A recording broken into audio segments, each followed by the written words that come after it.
नमस्कार, NDTV India देख रहे हैं आप। एनडीटीवी यानी देश का विश्वास। मैं हूं अदिति राजपूत। शाम के 4 बज चुके हैं और वक्त है 4 के अलार्म का, जिसमें हम दिखाएंगे तमाम खबरों का राउंड अप और 4 बड़ी खबरों पर रहेगी हमारी खास नजर। तो पहली खबर यहां पर सीधे तौर पे आपको बता दें, मल्लिकार्जुन खड़गे ने कहा है कि हम गलत तो गांधी और नेहरू भी गलत हैं, आप उन पर भी केस करिए। यहां पर ये बात उन्होंने कही। दूसरी खबर, एसआईआर प्रक्रिया में अब तक दिल्ली के 33% वोटरों का पता नहीं है। महाराष्ट्र में अब तक घटे 22% वोटर। तीसरी खबर, झारखंड सरकार ने रद्द की जेएसएससी और सीजीएल की परीक्षा। आंदोलनकारी छात्र हुए खुश, लेकिन अब नियुक्त हुए छात्र बोले हमारी क्या गलती।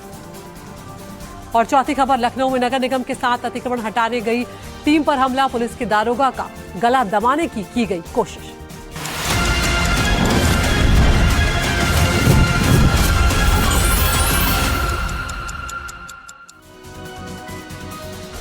तो बड़ी खबरों पर आगे बढ़ने से पहले आपको दिखाते हैं शाम 4 बजे की 4 ऐसी तस्वीरें जो सुर्खियों में है। और पहला जो तस्वीरें सामने आई है वो है यूक्रेन का रूस पर बड़ा हमला हुआ है। तस्वीरें आप देखिए, मॉस्को को निशाना बनाकर रात भर में दागे हैं 822 ड्रोन और अब तक 6 लोगों की मौत की खबर भी सामने आ चुकी है।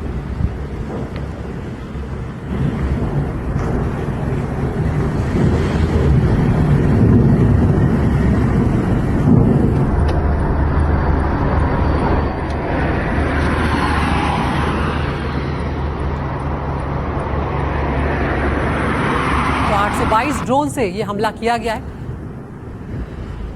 और दूसरी खबर, उत्तराखंड में लगातार बारिश के बाद तस्वीरें आप देखिए, देहरादून की तमसा नदी जो है वो उफान पर आ चुकी है। नदी का जलस्तर बढ़ने से प्रसिद्ध टपकेश्वर मंदिर के घाट जलमग्न हो गए, जबकि प्रशासन ने एहतियातन अलर्ट जारी कर दिया।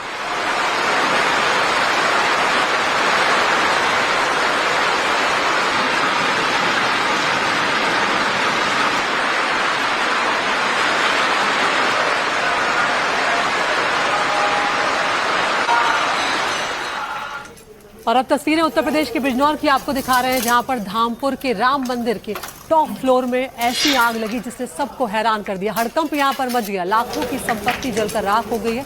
घंटों की मशक्कत के बाद आग पर काबू पा लिया गया। तस्वीरें आप देखिए, बिजनौर में धामपुर के राम मंदिर में ये आग लगी, लाखों की संपत्ति यहां पर जलकर राख हो गई और घंटों की मशक्कत करनी पड़ी है, तब जाकर इस आग पर काबू पाया जा सका।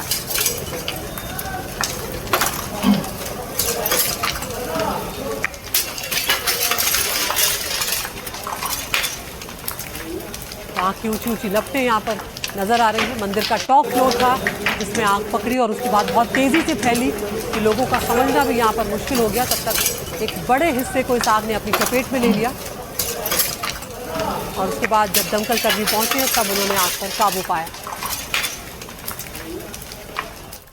मुंबई लोकल में एक बार फिर यात्रियों के बीच मारपीट का वीडियो वायरल हुआ है। तस्वीरें आप देखिए, बताया जा रहा है कि अंधेरी से विरार जाने वाली लोकल ट्रेन में महिलाओं के बीच जमकर झगड़ा हो गया। झगड़े की तस्वीरें आपके सामने हैं और अब ये तस्वीरें सोशल मीडिया पर वायरल भी हो गई हैं, चर्चा में आ गई है। मुंबई लोकल में किस कदर कई बार स्थिति बिल्कुल बेकाबू होती हुई नजर आती है।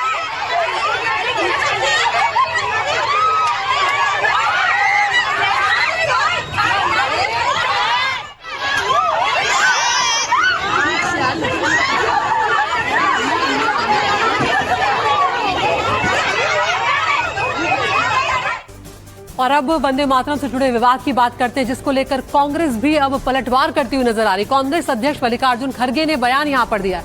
मल्लिकार्जुन खड़गे ने कहा है कि 90 साल से जो जवाहरलाल नेहरू, महात्मा गांधी ने गाया वही उन्होंने गाया है। खड़गे ने कहा कि पूर्व प्रधानमंत्री अटल बिहारी वाजपेयी ने भी वही वंदे मातरम गाया। और अब खड़गे ने चुनौती दी है कि अगर हम गलत हैं तो महात्मा गांधी, जवाहरलाल नेहरू पर भी केस करो।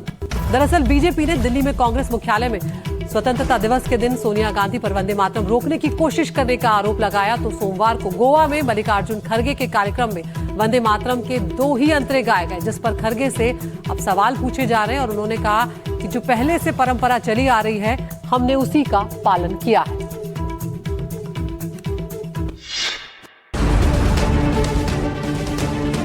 राष्ट्रगीत वंदे मातरम गाने को लेकर सियासत गरमाई हुई है। पहले स्वतंत्रता दिवस के मौके पर दिल्ली में कांग्रेस मुख्यालय पर हुए कार्यक्रम में बीजेपी ने सोनिया गांधी पर वंदे मातरम के अपमान का आरोप लगाया। अब गोवा में कांग्रेस अध्यक्ष मल्लिकार्जुन खड़गे की सभा में वंदे मातरम के 2 अंतरेही गाने पर बीजेपी ने कांग्रेस पर निशाना साधा है। कैमरा की ना परवाह करके उसको बंद कराने के लिए, जैसे मानो मैं कहूँगी कि इस तरह से उनमें तड़पन होने लगी कि जैसे कोई, मैं तो कहूँगी कि पाकिस्तान के लोग इतना नहीं तड़पते हैं जितना कि वो लोग अपने, तो देख के अभी तो खैर पूरे हंसी का पात्र पूरे देश में बन गए हैं। लेकिन कांग्रेस जो है, मैं कहीं ना कहीं कहूँगी कि बीजेपी विरोधी बनती बनती अब देश विरोधी बन चुकी है। उधर सोमवार को गोवा की अपनी सभा में वंदे मातरम के सिर्फ 2 अंतरे गाए जाने पर कांग्रेस अध्यक्ष मल्लिकार्जुन खड़गे ने कहा कि जो गांधी, नेहरू से लेकर वाजपेयी ने गाया वही उन्होंने भी गाया है।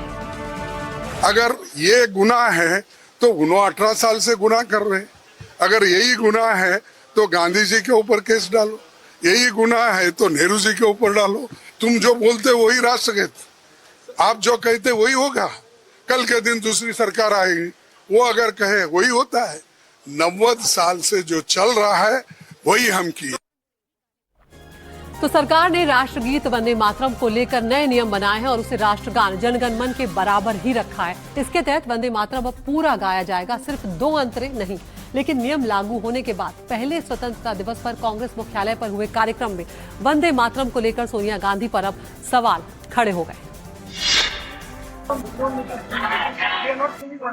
वंदे मातरम को लेकर विवाद तब शुरू हुआ जब स्वतंत्रता दिवस के दिन कांग्रेस मुख्यालय में वंदे मातरम गाया गया। सोनिया गांधी पर आरोप लगा कि उन्होंने वंदे मातरम का गान बीच में रोकने की कोशिश की। कांग्रेस की नेत्री सोनिया जी ने कांग्रेस अध्यक्ष को गान रोकने का कहा। हम सब टीवी पर देखते रहे। इन्हीं दावों के बीच बीजेपी की ओर से एक वीडियो भी जारी किया गया। बीजेपी का दावा है कि इसमें राहुल गांधी पूरा वंदे मातरम न गाने की बात कर रहे हैं।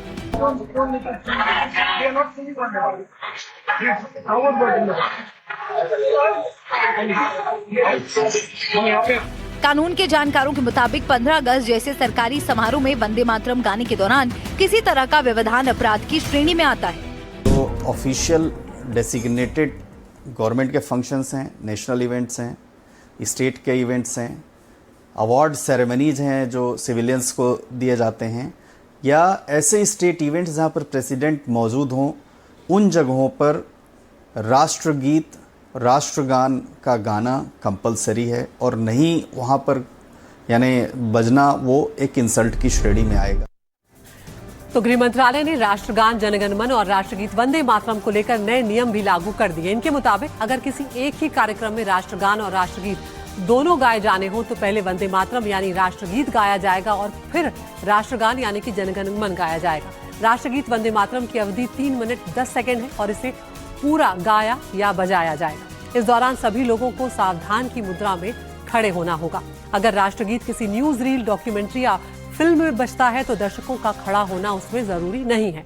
राष्ट्रगीत को आधिकारिक कार्यक्रमों जैसे राष्ट्रपति, राज्यपाल या उपराज्यपाल से जुड़े औपचारिक सरकारी कार्यक्रमों में बजाया जाएगा। टीवी या ऑल इंडिया रेडियो पर राष्ट्रपति के संबोधन से पहले और बाद में भी राष्ट्रगीत को बजाया जाएगा। जब भी राष्ट्रीय ध्वज परेड में लहराया जाएगा तब भी ये गाया या बजाया जाएगा। सांस्कृतिक या आधिकारिक कार्यक्रमों में राष्ट्रध्वज फहराए जाने के समय भी ये गाया या फिर बजाया जाएगा। और आगे बढ़े उससे पहले आपको दिखाते हैं शाम 4 बजे की 4 बिग न्यूज। तो पाकिस्तान के पूर्व प्रधानमंत्री इमरान खान को लेकर सुप्रीम कोर्ट का बड़ा आदेश सामने आया। जेल से अस्पताल में शिफ्ट करने का आदेश दे दिया गया है। इमरान खान को और परिवार से साप्ताहिक मुलाकात की इजाजत भी दे दी गई है और साथ ही उनकी सेहत को लेकर मेडिकल बोर्ड भी गठित करने का आदेश कोर्ट ने दे दिया है। दूसरी बड़ी खबर, टाटा सन्स के एजीएम की बैठक टल गई है। सूत्रों के हवाले से खबर आ रही है कि कोरम पूरा न होने के कारण ये बैठक टाल दी गई है और जल्द अब नई तारीख भी उसकी घोषित कर दी जाएगी।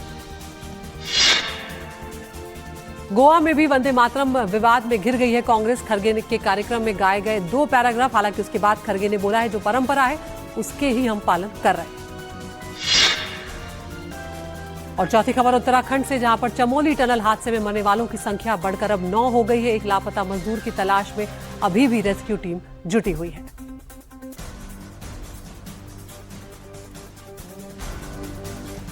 और अब खबरों में हम आगे बढ़ रहे हैं। मतदाता सूची की गहन समीक्षा के तहत महाराष्ट्र में करीब 2 करोड़ वोटर कम है, यानी करीब 22% वोटर पहले से कम है। दिल्ली की बात करें तो एसआईआर के तहत 33% वोटर यहां पर गायब दिखाई दे रहे हैं। फॉर्म भरने की आखिरी तारीख 17 अगस्त अब खत्म हो चुकी है। इसके मुताबिक 47 लाख वोटर पहले से कम है। दिल्ली में सबसे ज्यादा वोटर तुगलकाबाद और ओखला में घटे हैं, वहां पर उनकी संख्या सबसे कम हुई है। लेकिन जिनके वोट नहीं है वो 24 अगस्त को ड्राफ्ट वोटर लिस्ट जारी होने के बाद अपने दावे कर सकते हैं, अपनी आपत्ति भी दर्ज करवा सकते हैं। तो एसआईआर को लेकर ये बड़ा मामला यहां पर सामने आया है। दिल्ली की वोटर लिस्ट में करीब 47 लाख मतदाता यानी करीब 33% गैर हाजिर या मृत पाए गए हैं। 30 जून से 17 अगस्त के बीच एसआईआर के तीसरे चरण में तुगलकाबाद में सबसे कम यानी सिर्फ 52% मतदाताओं ने अपने फॉर्म जमा कराए हैं। इसके बाद मुस्लिम बहुल सीट ओखला में महज 54.66% मतदाताओं ने अपने फॉर्म जमा कराए हैं। यानी इन दोनों सीटों पर सबसे अधिक मतदाताओं के वोट कटने के कगार पर हैं। इन दोनों इलाकों में काफी संख्या में प्रवासी मजदूर और छात्र रहते हैं। फॉर्म दाखिल करने की तारीख 17 अगस्त को खत्म हो चुकी है।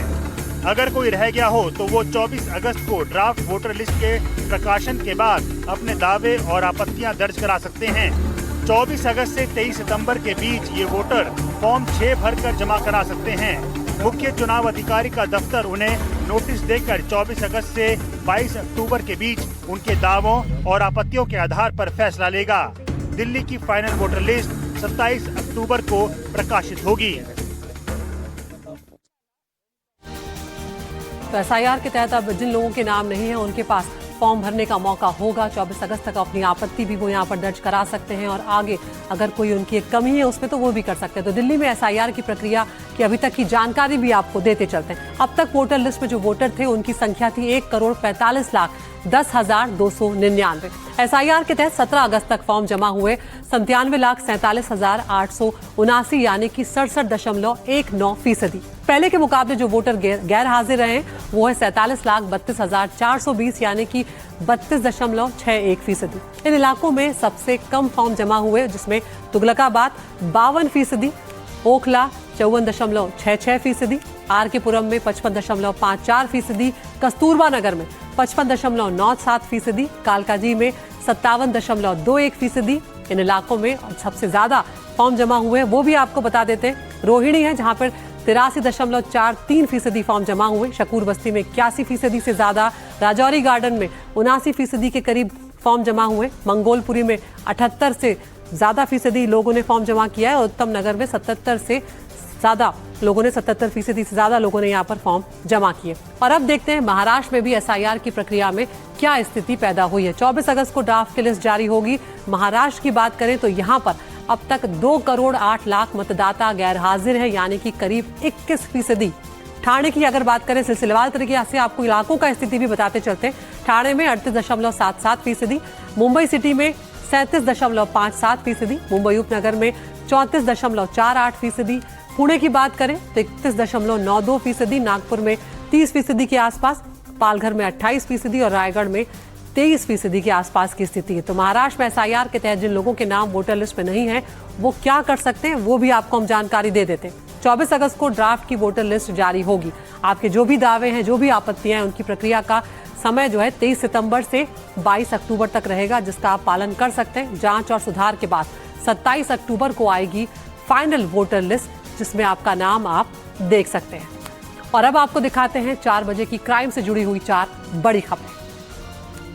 दिल्ली के लाल किला से खबर आई जहां पर ब्लास्ट के आरोपी जसीर बिलालवानी को राहत नहीं मिली है। दिल्ली हाईकोर्ट ने उसकी जमानत याचिका को खारिज कर दिया है। और दूसरी बड़ी खबर यहां पर आई उत्तर प्रदेश के मेरठ से, जहां पर क्लिनिक के अंदर लटकी मिली है महिला डॉक्टर की लाश। 7 महीने पहले हुई थी सिर्फ शादी और 10 लाख के चक्कर की अब जांच यहां पर पुलिस कर रही है, क्योंकि परिजनों ने ससुराल वालों पर गंभीर आरोप लगा दिए। इसके बाद जो खबर आई वो तेलंगाना से। तेलंगाना के जहीराबाद में ज्वेलरी शॉप में चोरी हुई। ग्राहक बनकर आई महिलाओं का एक पूरा गिरोह यहां पर पहुंच जाता है। 7 तोले का सोने का हार लेकर ये सब महिलाएं फरार हो गई और अब इनकी तलाश की जा रही। उत्तर प्रदेश के संभल से खबर आई जहां पर रसगुल्लों पर प्रशासन ने छापेमारी की है। 3 जगह कार्रवाई हुई है और आप सोचिए 4,500 किलो रसगुल्ले तैयार हालत में थे, वो जब्त किए गए हैं। अब उनकी सैंपल भेज दिए गए हैं जांच के लिए कि कहीं लोगों के स्वास्थ्य से तो खिलवाड़ नहीं किया जा रहा। तो अब यहाँ पर तो अब 4 कलाम में हम आगे बढ़ रहे हैं। बात करेंगे रांची की, जहां पर जेपीएससी जेएसएससी परीक्षा में गड़बड़ी के खिलाफ चल रहे आंदोलन से जुड़ी कई मांग सोरेन सरकार ने अब मांग ली है। सरकार ने टीडीपीएल द्वारा कराई गई सभी परीक्षाएं और भर्तियां रद्द करने का ऐलान किया है। इसके बाद कहीं खुशी तो कहीं गम का माहौल नजर आ रहा है। तो छात्रों का एक गुट आंदोलन खत्म करने को तैयार नहीं है। ये गुट सीबीआई जांच की मांग पर अड़ा हुआ है। सरकार के ऐलान के बाद भी धरना जारी है। परीक्षा रद्द करने का कल ही ऐलान हुआ था। परीक्षा में सफल अभ्यर्थी जो हैं उन्होंने भी अब मोर्चा खोल दिया है। रांची में सचिवालय के सामने जो सफल अभ्यर्थी हैं उन्होंने अपना प्रदर्शन शुरू कर दिया है। सोरेन सरकार ने यहां पर कहा है कि 2014 से अब तक की सभी परीक्षाओं की सीआईडी जांच की जाएगी। तो ये 4 अलग अलग तस्वीरें आपको यहां पर दिखा रहे हैं कि जिन छात्रों की मांगे मान ली गई उनमें खुशी की लहर देखने को मिली। छात्रों ने जश्न भी मनाया, पटाखे भी चलाए। उधर देवेंद्र महतो ने भी अपने अनशन को तोड़ दिया है। तो एक बड़ी खुशी का दिन लेकर आया सोमवार का दिन रांची के छात्रों के लिए। लंबे समय से चल रहा उनका आंदोलन अब खत्म होने पर है। हालांकि अभी भी कुछ छात्र ऐसे हैं जो सीबीआई जांच की मांग पर अड़े हुए हैं, लेकिन यहाँ पर वो तस्वीरें जब छात्रों की जीत हुई है और आखिरकार हेमंत सोरेन सरकार को छात्रों की मांगों के आगे झुकना पड़ा है और 2014 से लेकर अब तक की सभी परीक्षाओं की जांच के आदेश यहां पर सोरेन सरकार की तरफ से दे दिए गए। हालांकि छात्रों का कहना यह है कि सरकार ने मांगे तो मान ली है, लेकिन जब तक ये जमीन पर नहीं उतरेगा तब तक यकीन करना आसान नहीं है। कुछ स्थिति स्पष्ट अभी भी नहीं है। कुछ बिंदुओं पे सरकार का स्पष्टीकरण हमें चाहिए। जैसे सीजीएल की अधियाचना वापस हुई है या नहीं। अगर अधियाचना वापस नहीं हुई है तो यह लॉलीपॉप है, एक दिन में कोर्ट में स्टे लग जाएगा। दूसरा 11 to 13 जेपीएससी में सरकार का क्या स्टैंड है, सीडीपीओ में सरकार का क्या स्टैंड है, सीडीएफएसओ में सरकार का क्या स्टैंड है। एज कटअप को लेकर के जो हमारी मांग थी, आयु गणना 2018 काउंट करने की, उस पर सरकार का क्या स्टैंड है। और जब सरकार जांच करवा ही रही है न्यायिक देख रेख में, जुडिशियल देख रेख में, तो एक सिटिंग जज का पैनल बना ले, 3 जजों का पैनल बना ले और उनके देख रेख में सीबीआई जांच करवा ले। किस बात का डर है? तो जब तक ये सारी इन बिंदुओं पर स्थिति स्पष्ट नहीं होती, हमारा आंदोलन अनवरत जारी रहेगा। लेकिन ये तो कहा गया ना कि जो टीडीपी एजेंसी ने जितनी सारी परीक्षाएं कराई वो सारी परीक्षाएं रद्द होगी, उसमें जो भी परीक्षाएं शामिल हो रही हैं। नहीं, आज तो हम लोग देखेंगे माननीय मुख्यमंत्री जी उस रात को तो बढ़िया बहुत साहसिक ऐतिहासिक कदम लिए, लेकिन तब है कि आप जिन एग्जाम को रद्द किए हैं उस एग्जाम का रद्द का आप आधार क्या माने हैं। तो पहले दिल्ली और फिर रांची और अब बिहार की राजधानी पटना में भी एक बड़े आंदोलन की तैयारी हो रही है। छात्र बीपीएससी की 4थी चरण की शिक्षक भर्ती का विज्ञापन निकालने की मांग के साथ एकजुट हो रहे हैं। अभ्यर्थियों ने इसके लिए सरकार को 5 दिनों का अल्टीमेटम दे डाला है। खंड में तो छात्रों की जीत हो गई, वहां कल सरकार ने उनकी बात मान ली। आज से आप लोग धरने पे बैठ गए हैं। ये छात्रों की जीत झारखंड में हुई है। छात्रों ने जो संघर्ष किया उसकी जीत हुई है। आज से हम लोग बिहार में भी पटना में धरना पे बैठ रहे हैं और हम लोगों की मांगे हैं। और बिहार छात्र आंदोलन के मामला में तो बिहार जननी है। बिहार से ही बाहर के लोग देखते हैं, आज़ादी से पहले भी आज़ादी के बाद भी बिहार का छात्र आंदोलन अपने आप में एक अलग होता है।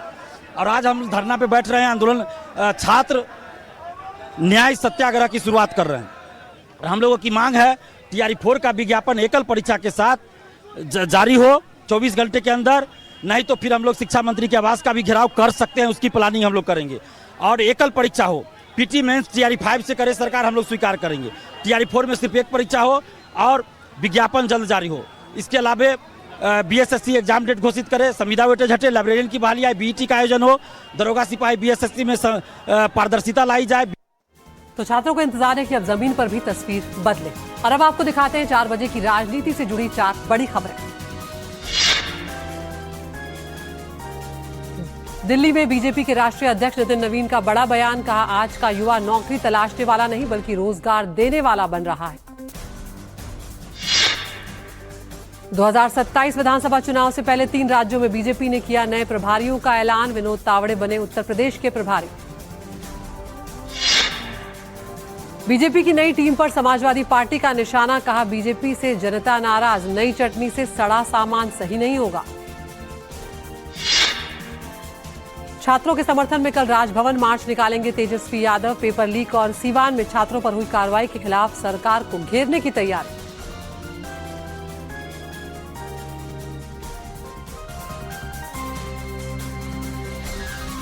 तो पेपर लीक का मामला और सीवान में जो छात्रों पर फायरिंग की गई थी पेपर लीक के आंदोलन के वक्त में, उसको लेकर अब सरकार को घेरने की तैयारी यहां पर की जा रही है। छात्रों के समर्थन में तेजस्वी यादव उतर आए और उनके साथ मार्च निकालेंगे।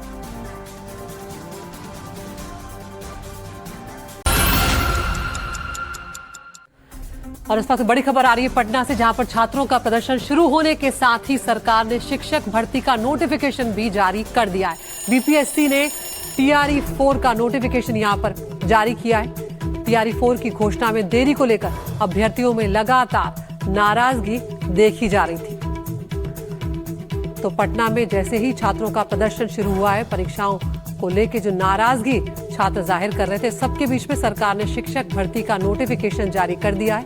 अब बीपीएससी में ने टीआरई 4 का नोटिफिकेशन जारी किया है और टीआरई 4 की घोषणा में देरी को लेकर हम देख रहे थे कि अभ्यर्थियों में लगातार नाराजगी थी। इसके अलावा तेजस्वी यादव भी लगातार छात्रों के समर्थन में आए थे और मार्च निकालने की तैयारी भी यहां पर चल रही थी। लेकिन उससे पहले ही यहां पर सरकार ने स्थिति को एक तरह से नियंत्रण में लेने की कोशिश की है और शिक्षक भर्ती का नोटिफिकेशन सरकार की तरफ से जो जारी किया है, उसे एक बड़े कदम के तौर पर यहां पर देखा जाएगा।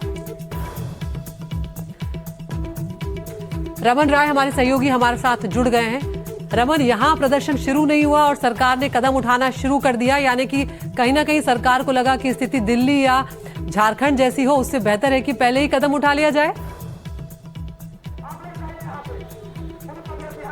जी बिल्कुल, देखिए बिहार सरकार ने ये एक बड़ा फैसला लिया है। नोटिफिकेशन टीआरई 4 को लेकर जारी कर दी गई है। लगभग 32,000 से ज़्यादा शिक्षकों के पद थे और उसी को लेकर ये तमाम छात्र जो है आज पटना में सुबह से प्रदर्शन पर बैठे थे और कुछ देर पहले सरकार ने ये फैसला ले लिया है कि नोटिफिकेशन जारी करने का। और इसको लेकर छात्र नेता जो दिलीप है वो सुबह से आज प्रदर्शन पर बैठे थे और इनके प्रदर्शन में बड़े जो लीडर है तेजस्वी यादव के अलावा तमाम जो लेफ्ट के नेता है और आरजेडी के नेता है वो सुबह से पहुंच रहे हैं। लेकिन ये एक बड़ा फैसला लिया गया है सरकार के तरफ से। सरकार को पता था कि अगर ये नोटिफिकेशन जारी नहीं किया जाएगा तो कहीं ना कहीं झारखंड और दिल्ली जैसे हालात पटना में हो सकते हैं। इसी के वजह से बिहार सरकार ने ये टीआरई 4 का जो नोटिफिकेशन है 32,000 से ज़्यादा शिक्षकों के पद थे उसको लेकर जारी किया है। और ये देखिए यहाँ पर आपको कई सारे छात्र दिख रहे होंगे और लेफ्ट के नेता है संदीप सौरभ, वो भी है। सरकार ने नोटिफिकेशन जारी कर दिया। संदीप भाई, बिहार सरकार ने नोटिफिकेशन जारी करे और छात्रों की मांग सुने, डोमिसाइल लागू करे और अचानक से सरकार करे कि अब पीटी मेंस लेंगे, सरकार करे कि पीटी मेंस लेंगे अचानक से, तो कोई लॉजिक पे सरकार बात करे। 2.5 साल से बहाली को टीआरई 4 को आप लंबित करके रखे हुए हैं, तो सरकार को जल्द से जल्द देखा जाए, यही हम लोग कहते हैं। चिराग पासवान से पूरा बढ़िया। देखिए साफ तौर से ये संदीप सौरभ है जो इनको की गिरफ्तार भी कर लिया गया था। छात्रों का जो प्रदर्शन हुआ था पटना में, ये बेउर जेल में भी थे लेकिन आज यहाँ पहुंचे हैं छात्रों के आंदोलन में। और इस दूसरे तरफ जो आंदोलन हो रहा है यहाँ पर तेजस्वी यादव आपको दिखाई देंगे। तेजस्वी यादव भी पहुंच चुके हैं यहाँ पर और छात्रों में कहीं ना कहीं बेहद उत्साह भी है क्योंकि 32,000 से ज़्यादा ये पद है। और तेजस्वी यादव आपको यहाँ दिखाई दे रहे होंगे कि तेजस्वी यादव भी छात्रों के बीच पहुंचे हुए, तो ऐसे में बड़ी खुशी की लहर है स्टूडेंट्स के बीच में कि 32,000 से ज़्यादा पदों पर जो वैकेंसी है वो उसको लेकर सरकार ने नोटिफिकेशन जारी की है। तो आप समझ सकते हैं कहीं ना कहीं ये बिहार सरकार कोई रिस्क नहीं लेना चाहती थी इस पूरे मामले में और रांची और दिल्ली जैसे हालात ना हो उसके वजह से सरकार ने ये नोटिफिकेशन जारी कर दिया है। TRE 4 जो कि शिक्षक बहाली की प्रक्रिया है, उसको लेकर अब आवेदन होंगे 1 सितंबर से और पूरे सितंबर में इसके फॉर्म भरे जाएंगे और सरकार ने ये फैसला ले लिया है। बिल्कुल रमन, यहाँ पर छात्रों की क्या कुछ प्रतिक्रिया है, क्योंकि अभी अब तक ये खबर शायद पहुंच ही रही है, तो कब तक वो आवेदन कर सकते हैं, आखिरी तारीख क्या है और क्या कुछ और डिटेल्स उन तक पहुंचे, उनकी प्रतिक्रिया अगर आप जानना चाहें। ये बिल्कुल देखिए, ये 1 सितंबर से ये आवेदन शुरू होगा और 29 सितंबर तक ये आवेदन चलेंगे, लेकिन छात्रों की मांग है कि इनके आवेदन के साथ साथ एग्जाम की कुछ प्रक्रिया में भी ये चाह रहे हैं कि बदलाव किया जाए। बहुत सारे छात्र भी यहाँ हैं, उनसे हम बात करने की कोशिश करेंगे कि वो क्या मानते हैं, वो क्या चाहते हैं। TRE 4 में 1 कैंडिडेट 1 रिजल्ट, ये क्या आप लोग? मेरा डिमांड है सर कि जो भी एग्जाम होता है उसमें एक कैंडिडेट का बहुत सारा रिजल्ट होता है सर, 3 रिजल्ट होता है। हमारी डिमांड है कि एक बच्चे का एक ही रिजल्ट हो सर जी। एक बच्चे का एक रिजल्ट की मांग कर रहे हैं, तो क्या ये सरकार ने इसको लेकर कोई स्टेटमेंट नहीं सर, कोई नहीं दिया है सर, लेकिन हमारा डिमांड से रही है सर कि एक बच्चे का एक ही बार रिजल्ट हो सर जी। आप क्या मांग कर रहे हैं सरकार? मेरा नाम है मेरा का नाम है कि एकल परीक्षा में एग्जाम हो TRE 4 और नोटिफिकेशन बहुत जल्द। नोटिफिकेशन तो सरकार ने जारी कर दिया है। कहाँ जारी किया है? ये 32,000 गुमराह हो रहे हैं हम लोग। आज से नहीं होना चाहिए एग्जाम, एक ही होना चाहिए। और कब से गुमराह हो रहे हैं हम लोग? आज भी देख रहे हैं कि ट्वीट हो रहा है। BPSC ने तो रिलीज जारी कर दिया। नहीं, वो गुमराह करा रहे हैं। डिटेल्स नोटिस नहीं दिया है, डिटेल्स नहीं दिया, खाली टाइम बता दिया कि इतना 1 सितंबर से। नोटिस बताया है, ये ट्विटर पे BPSC ने ट्वीट किया है, लेकिन पूरा नोटिफिकेशन चाहिए, स्पष्ट जानकारी कि कब से फॉर्म भराएगा, एग्जाम कब होगी, रिजल्ट कब आएगी और एग्जाम एक ही फेज में होना चाहिए। मोस्ट इंपोर्टेंटली बात, एग्जाम 2 फेज में नहीं। बिल्कुल रमन, तो हम देख सकते हैं यहाँ पर छात्र अभी भी संतुष्ट नहीं है। उनका कहना है कि कुछ तस्वीर यहाँ पर साफ नहीं की गई है। तो रमन लौटेंगे आपके पास, आप नजर बनाए रखिए, लेकिन फिलहाल सरकार की तरफ से यह ऐलान कर दिया गया है। और अब आगे बढ़ रहे हैं, जयपुर से एक सनसनीखेज खबर सामने आई। यहाँ पर एक पत्नी पर पति को जान से मारने का आरोप लगा है। पति को जहर देकर मारने का आरोप पत्नी पर लगा है। बेटे की मौत पर पिता ने ही सबूत जुटाए हैं। यहाँ पर पत्नी की साजिश जो है वो CCTV कैमरे में कैद हो गई है। CCTV कैमरे के जो वीडियो था उसके आधार पर अब पुलिस ने FIR भी दर्ज कर ली है। तो ये मामला जयपुर का है, जहां पर एक पत्नी पर आरोप लगा है अपने पति को जान से मारने का, और आरोप है कि जहर देकर अपने पति को इस पत्नी ने मौत के घाट उतारा है। और जो बेटा है जिसकी मौत हो गई है, उस युवक के पिता जो हैं उन्होंने यहाँ पर सबूत जुटाए और उसके बाद वो पुलिस तक पहुंचे, जिसमें अब ये कहा जा रहा है कि CCTV में तस्वीर पूरी तरह से साफ हो गई है और CCTV का जो वीडियो था उसके आधार पर पुलिस ने इस मामले में FIR भी दर्ज कर ली है। तो आपको ये आरोपी पत्नी दिखा रहे हैं, कविता मीणा, जिस पर आरोप है अपने पति महेश मीणा को मौत के घाट उतारने का जहर देकर। और ये उस वक्त की तस्वीरें हैं जब महेश की तबीयत बिगड़ गई थी। तो महेश मीणा और कविता मीणा का ये मामला, जिसपे कविता पर अपने पति महेश को मौत के घाट उतारने का आरोप लगा है। इस तरह से घटना का विवरण दिया गया था। पुलिस को भी इस चीज़ पर पूर्णतः विश्वास नहीं था कि जैसा बताया जा रहा है वैसा हुआ है, तो हमने इंडिपेंडेंटली उस मर्डर की जांच की और साथ के साथ हमें कुछ CCTV वीडियो फुटेज भी परिवार वालों ने बताया कि यहाँ पर प्राप्त हो सकते हैं, उसको भी इकट्ठा किया गया। इन सब चीज़ों को देखते हुए परिवार वालों का शक गहरा है और उन्होंने बताया कि उनको शक है कि उनके पुत्र महेश मीणा की मृत्यु प्राकृतिक ना होकर किसी के द्वारा हत्या किए जाने की हो सकती है। इस पर इन्होंने एक मुकदमा VKI थाने में दर्ज करा है। इस मुकदमे में उन्होंने उनकी पत्नी और उनकी पत्नी के अलावा 3 और लोग हैं जिनके नामजद करके उन्होंने मुकदमा दिया है। अभी इस पूरे मामले में तफ्तीश की जा रही है। और हमारे सहयोगी दीपक चावला हमारे साथ जुड़ गए। दीपक, क्या कुछ डिटेल सामने आ रहे हैं, क्योंकि अब कहा यह जा रहा है कि CCTV में तस्वीर साफ हो गई है, क्या मकसद रहा इसके पीछे, कोई तस्वीर साफ हुई है? और बिल्कुल देखिए, सबसे पहले तो ये मर्ग रिपोर्ट दर्ज की गई थी, यानी कि सिंपल एक डेथ है, नेचुरल डेथ है। लेकिन पिता को जब शक हुआ तब उन्होंने अपने स्तर पर सीसीटीवी फुटेज जुटाए तो ये तस्वीर जो है वो बहुत हद तक साफ हो गई है। जो उसकी पत्नी है कविता, उसने ये कहा था उसके घर पे फ़ोन करके कि इसकी तबीयत खराब हो गई, इसको मैं बांध कर लाई हूँ, बड़ी मुश्किल से लेकर आई हूँ। तो फिर यहाँ से उनका शक जो है वो गहरा हुआ। फिर वो जब उस 200 फीट एरिया में पहुंचे तो वहाँ पर फुटेज देखा तो वहाँ पर भी लोकेशन पर एग्जैक्ट सीसीटीवी था। उसमें जो कविता है वो तो दिखाई दे रही है, लेकिन उसका साथी जो गणेश है और बाकी के 2 लोग और दिखाई दे रहे हैं। उसके बाद उस फुटेज में वो कौन है, उसके बाद पिता ने शिवदासपुरा इलाके में उसका ससुराल है तो वहाँ पर वो फुटेज दिखाए तो वहाँ से पता चला तो वो तो गणेश है जो कि जो मृतक है उसकी पत्नी का पुराना साथी है, दोस्त है, यूँ कहे कि उसका बॉयफ्रेंड भी कथित तौर पर हो सकता है। फिर उसके बाद वो सीसीटीवी फुटेज जो है वो पुलिस को दिए और उस फुटेज के आधार पर मुकदमा दर्ज हुआ। और अब खबर ये आ रही है कि उसकी पत्नी और उसके साथियों को पुलिस ने हिरासत में लेके पूछताछ किया है।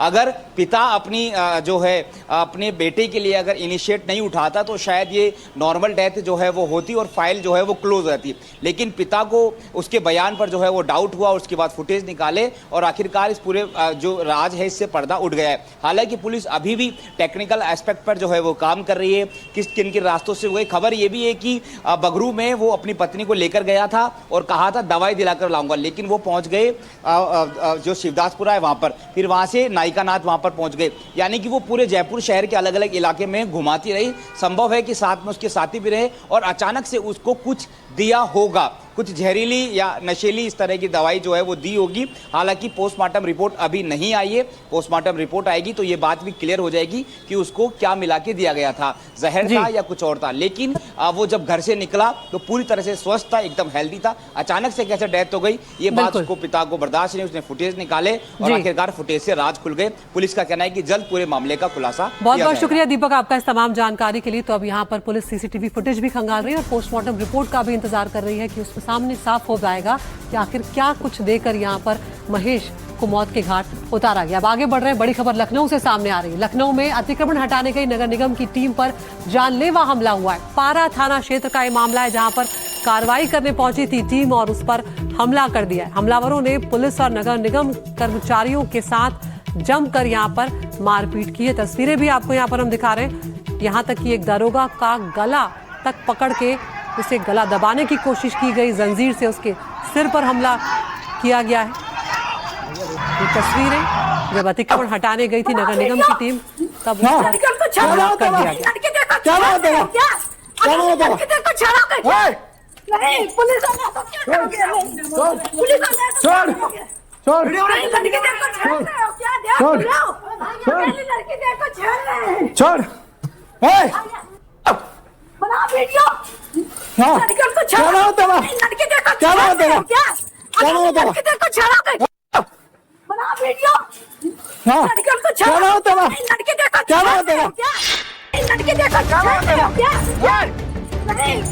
लखनऊ में बेखौफ अतिक्रमणकारियों की गुंडागर्दी का लाइव तमाशा सामने आया है। पारा इलाके में कार्रवाई करने पहुंची नगर निगम और पुलिस टीम पर बेकाबू भीड़ ने जानलेवा हमला बोल दिया। सब इंस्पेक्टर विनय पटेल को पीटा गया और उनका गला दबाने की कोशिश की गई। हमले में महिलाएं भी शामिल। घंटों चले तमाशे के बाद हालात किसी तरह संभले।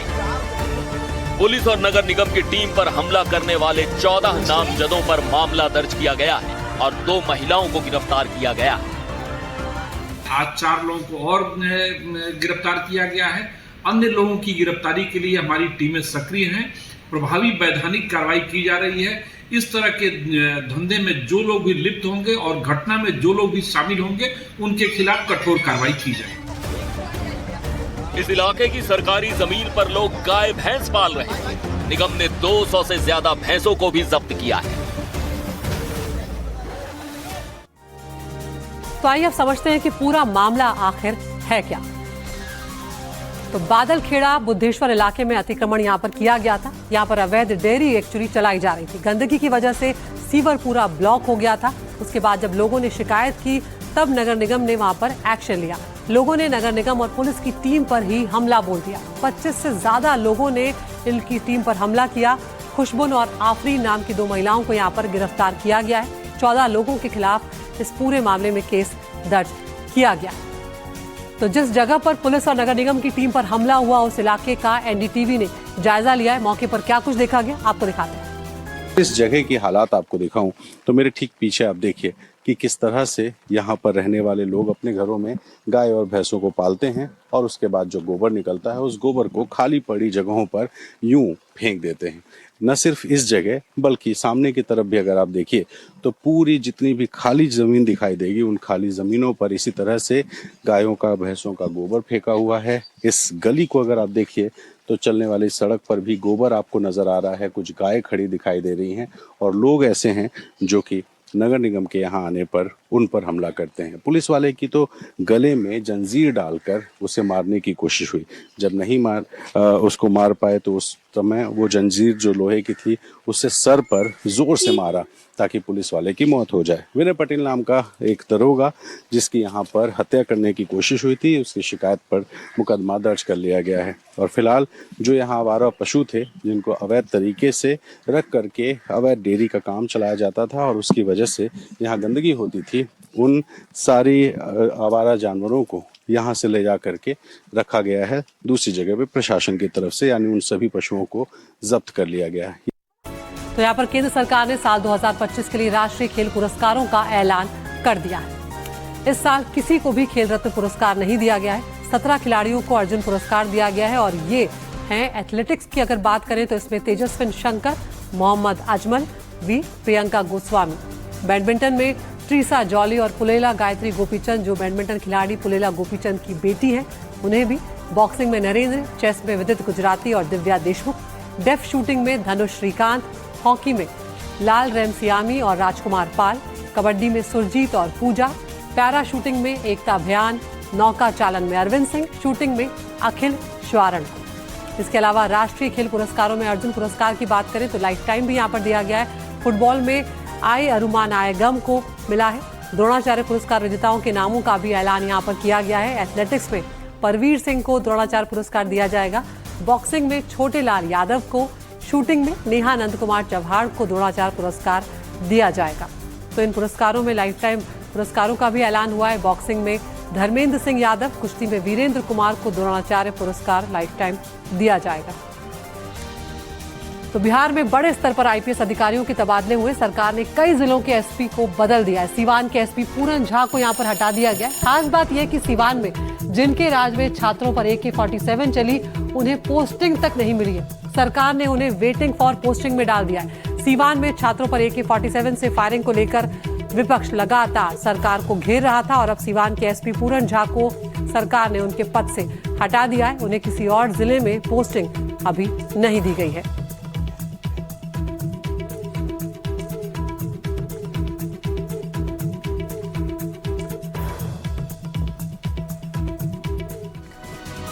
तो अब आगे बढ़ते हैं। ISI के इशारे पर भारत के खिलाफ साजिश रचने वाला मास्टरमाइंड शहजाद भट्टी के गैंग पर सुरक्षा एजेंसियों ने बड़ा प्रहार किया है। भारत का भट्टी गैंग पर यहां पर प्रहार है।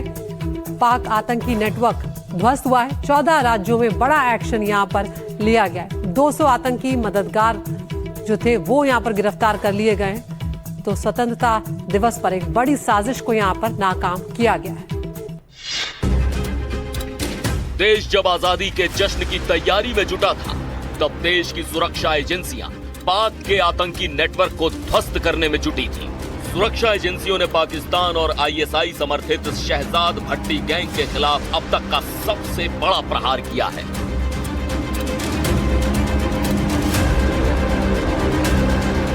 पाक की टूटी कमर, 14 राज्यों में एक्शन, 253 लोग हिरासत में, 200 से ज्यादा गिरफ्तारी, 80 से ज्यादा FIR, दिल्ली कर्नाटक में नई FIR दर्ज। छापेमारी के दौरान पाकिस्तान ऑर्डिनेंस फैक्ट्री के ग्रेनेड, IED, पिस्टल और जासूसी के लिए इस्तेमाल होने वाले CCTV कैमरे बरामद हुए हैं। इधर महाराष्ट्र ATS ने 8 संदिग्धों की पहचान की है जो सोशल मीडिया के जरिए शहजाद भट्टी नेटवर्क के संपर्क में आए थे। हालांकि पूछताछ के बाद फिलहाल इन सभी 8 लोगों को छोड़ दिया गया है। तो भारत ने पाकिस्तान के जिस आतंकी नेटवर्क को तबाह किया उसका मास्टरमाइंड शहजाद भट्टी अपना नेटवर्क कैसे चलाता था ये भी देखिए। पाकिस्तान समर्थित हाइब्रिड आतंकी गैंगस्टर सिंडिकेट है। पाक खुफिया एजेंसी ISI का समर्थन इसे हासिल है। देश की आंतरिक सुरक्षा पर इसने निशाना साधा। प्रमुख ठिकानों पर हमले और जासूसी ये करता है। सोशल मीडिया से भी ये लोगों से संपर्क करता है। स्थानीय लोगों की ये भर्ती करता है। जासूसी कैमरे से उनकी निगरानी होती है। हथियार विस्फोटकों का भी इंतजाम ये करके इन लोगों को देता है, जिनको ये अपने मददगार के रूप में अपने साथ शामिल करता है। और अब अगली खबर का रुख कर रहे हैं। उत्तर प्रदेश के हापुड़ जिले से बड़ी खबर सामने आई है। हापुड़ से जैश ए मोहम्मद का संदिग्ध आतंकी गिरफ्तार किया गया। यूपी ATS ने संदिग्ध को गिरफ्तार किया है। चंदा जुटाकर जिहाद के लिए प्रेरित करने का भी इसके ऊपर आरोप लगा हुआ है। तो उत्तर प्रदेश के हापुड़ जिले से ये बड़ी खबर है, जहां पर जैश ए मोहम्मद का संदिग्ध गिरफ्तार किया गया है। कार्रवाई शुक्रवार शाम हुई। यूपी ATS की टीम ने बहादुरगढ़ थाना क्षेत्र के शेरपुर गांव में छापा मारा। कुरैशियान मस्जिद से 2 संदिग्ध युवक हिरासत में लिए गए। ATS के मुताबिक इनमें से एक शख्स की कड़ियां जैश ए मोहम्मद से जुड़ती नजर आ रही हैं। यूपी ATS की टीम ने बिहार के पूर्णिया के रहने वाले मोहम्मद जफर को गिरफ्तार किया है। जफर पाकिस्तानी संगठन जैश ए मोहम्मद के संपर्क में था और मौलाना मसूद की तकरीरों को वो लोगों तक प्रेरित कर रहा था। जांच में सामने आया कि जफर मदरसे के नाम पर लोगों से चंदा जुटाता था और लोगों को कट्टरपंथी विचारों से प्रभावित करने की कोशिश करता था। पूछताछ में पाकिस्तान स्थित हैंडलर से संपर्क की बात सामने आई है। आरोपी के खिलाफ BNS और UAPA की धाराओं में केस दर्ज किया गया है। यूपी ATS पूरे नेटवर्क की जांच में जुटी है।